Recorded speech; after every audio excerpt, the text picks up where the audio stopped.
আসসালামু আলাইকুম প্রিয় দেশবাসী এবং আমার প্রিয় প্রশিক্ষণার্থীবৃন্দ, আশা করি সবাই ভালো আছেন। আমি মোহাম্মদ আতাউর রহমান, ড্রাইভিং ইনস্ট্রাক্টর ব্যবহারিক, কুড়িগ্রাম কারিগরি প্রশিক্ষণ কেন্দ্র কুড়িগ্রাম। আপনাদেরকে একটি গুড নিউজ দেওয়ার জন্য আজকে আপনাদের সামনে হাজির হয়েছি। আপনারা বিষয়টি মনোযোগ নিয়ে একটু শুনবেন। সারা বাংলাদেশের সকল টিটিসি যে সকল প্রশিক্ষণার্থী ড্রাইভিং লাইসেন্স পেয়েছেন বা পাবেন বা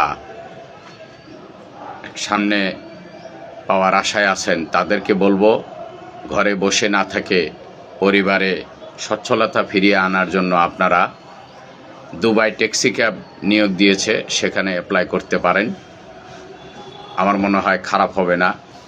সেখানে দুবাই ট্যাক্সি ক্যাব নিয়োগের বিজ্ঞপ্তিতে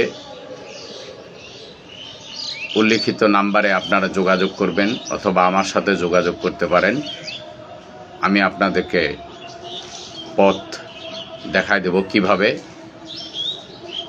আপনার যোগাযোগ করতে হবে, কোথায় যোগাযোগ করলে আপনি সহজেই যেতে পারবেন।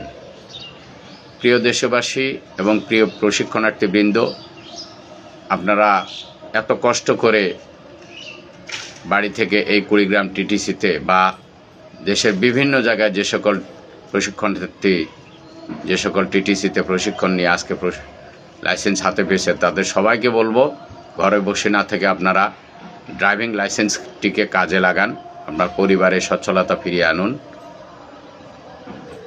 পরিবার ভালো থাকলে আপনি ভালো থাকবেন, আপনি ভালো থাকলে পরিবার ভালো থাকবে। লাইসেন্সটাকে মূল্যায়ন করুন। আপনার দুবাই যেতে লাগবে সর্বমোট 5.5 লক্ষ টাকা। 3,30,000 টাকা আপনি লাইসেন্স পাওয়ার পরে এখানে নিবে এবং বাকি টাকা ওখানে গিয়ে আপনার দিতে হবে লাইসেন্সের জন্য। বিশেষ করে 5,000 দিরহাম, ওই দেশের 5,000 দিরহাম, অর্থাৎ আমাদের বাংলাদেশের 2 লক্ষের কিছু কম। আমার মনে হয় 2 লক্ষ টাকা বা সামান্য একটু বেশি, যাই হোক 2 লক্ষ টাকা ধরে রাখেন। এখন কথা হলো যে খাওয়া দাওয়া এগুলো কোথায়?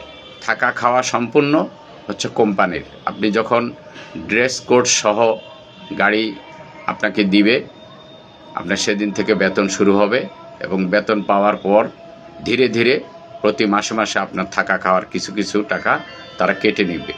মনে রাখবেন, এখানে একবারে তারা কোনো টাকা কেটে নেবে না।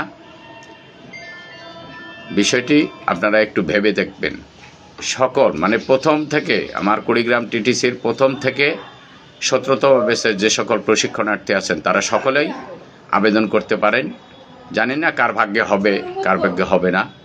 আপনারা আবেদন করে দেখেন। অনেকে আপনারা বলেছিলেন যে দুবাই ট্যাক্সি ক্যাবে লোক নিলে স্যার আমাকে জানাবেন। আমি তাই আজকে এটা ফেসবুকে ছেড়ে দিচ্ছি আপনাদের সুবিধার্থে।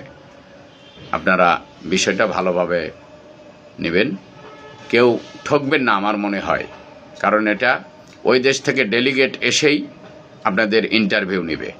বাঙালি কোনো লোক থাকবে না সেখানে, ডেলিগেটই আপনাকে প্রশ্ন করবে, আপনি অ্যান্সার দেবেন।